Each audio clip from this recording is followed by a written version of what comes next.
Marc Marquez tampil luar biasa dalam Q2 MotoGP Jepang yang berlangsung dalam kondisi trek basah. Rider Repsol Honda itu sukses mengklaim pole position pertamanya musim 2022. Ini juga yang perdana sejak Motegi tahun 2019. Sebelum kita bahas lebih lanjut, jangan lupa subscribe ya GP Mania, like and share sebanyak-banyaknya, dan mari kita lanjutkan.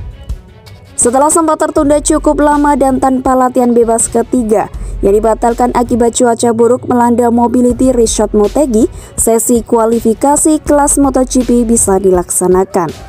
Marc Marquez benar-benar menjadi penguasa di lintasan berair Motegi.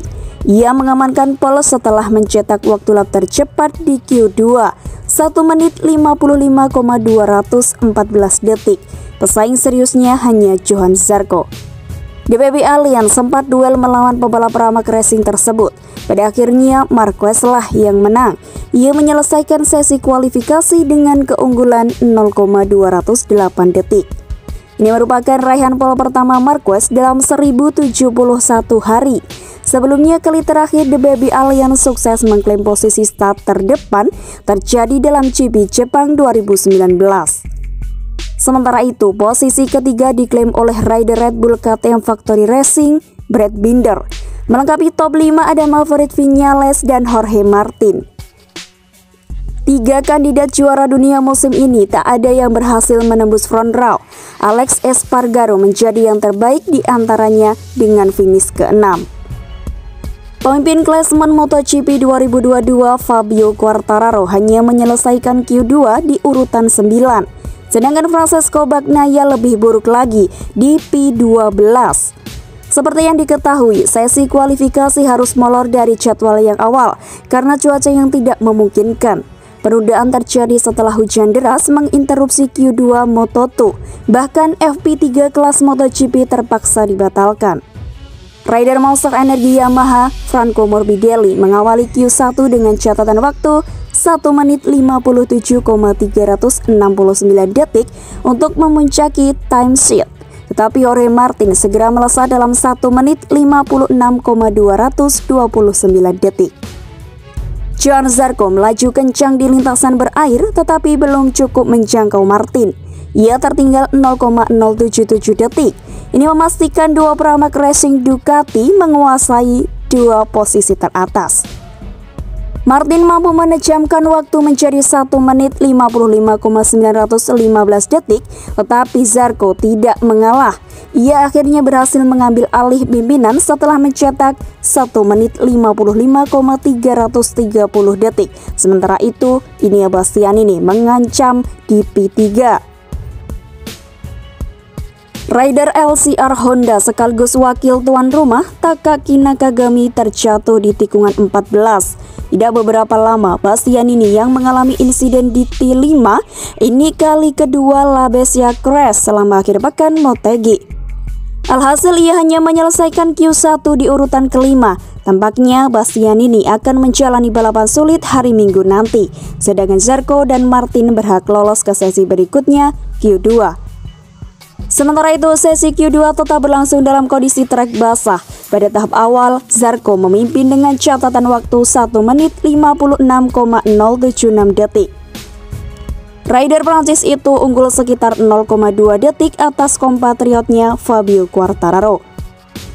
Marc Marquez kembali membuktikan mampu tampil solid di lintasan penuh air.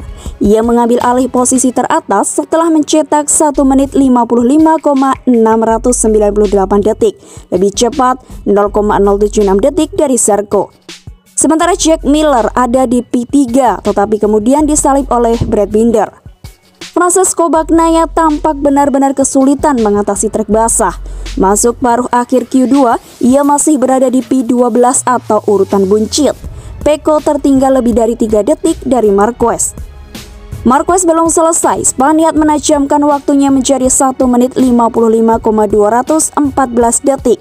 Hingga Q2 berakhir, torehan juara dunia 6 kali MotoGP tersebut tidak terpatahkan lagi.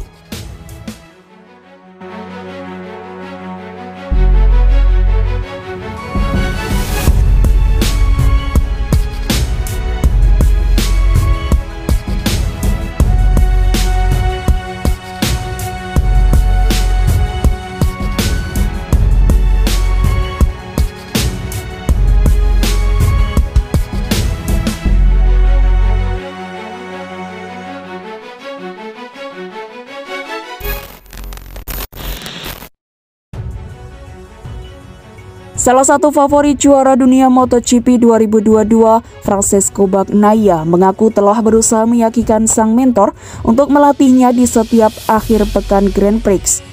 Siapapun tahu betapa dekatnya hubungan antara legenda MotoGP Valentino Rossi dengan Francesco Bagnaia, salah satu favorit juara dunia kelas Premier tahun ini.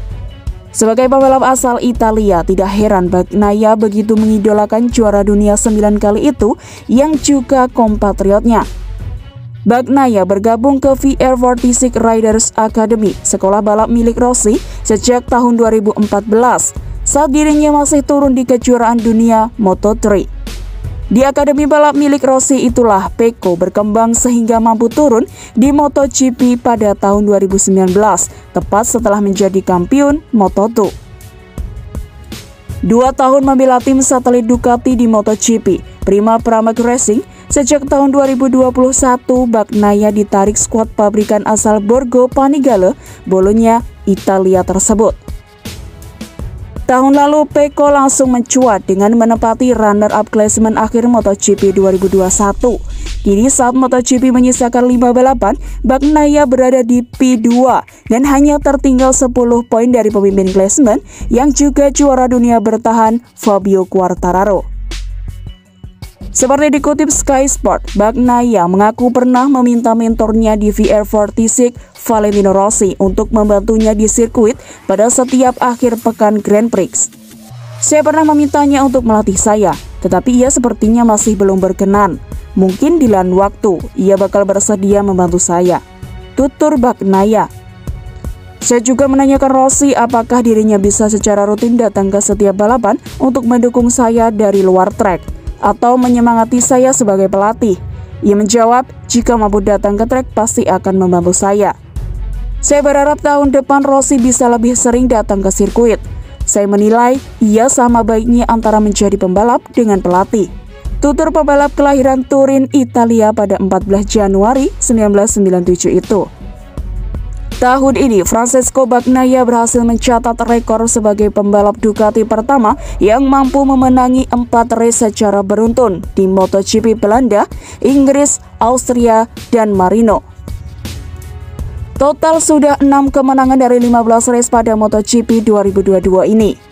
Menurut saya, hanya ada 4 pembalap dari kelas Premier alias MotoGP yang benar-benar mampu membuat perbedaan. Mereka mampu seperti itu karena para rival yang menuntut mereka untuk selalu berkembang dan melakukan peningkatan, ucap Bagnaia. Saya selalu melihat ada perbedaan besar dalam diri Valentino Rossi, Casey Stoner, Dani Pedrosa, dan Jorge Lorenzo. Saya rasa orang seperti Stoner dan Rossi bisa menularkan pengalaman dan tekniknya sebagai pelatih, demikian pula Pedrosa. Lorenzo sedikit berbeda, ia bisa membantu karena selalu memiliki visi ke depan yang lebih baik dibandingkan yang lain, seperti Marc Marquez. Jika saya mampu membujuk Rossi sebagai pelatih, pasti akan luar biasa. Vel sangat cocok untuk posisi ini karena ia selalu sangat antusias dan analitis untuk semua hal. Ia mampu melihat detail, semuanya dengan baik, bahkan dari rumah sekalipun, pungkas Bagnaia.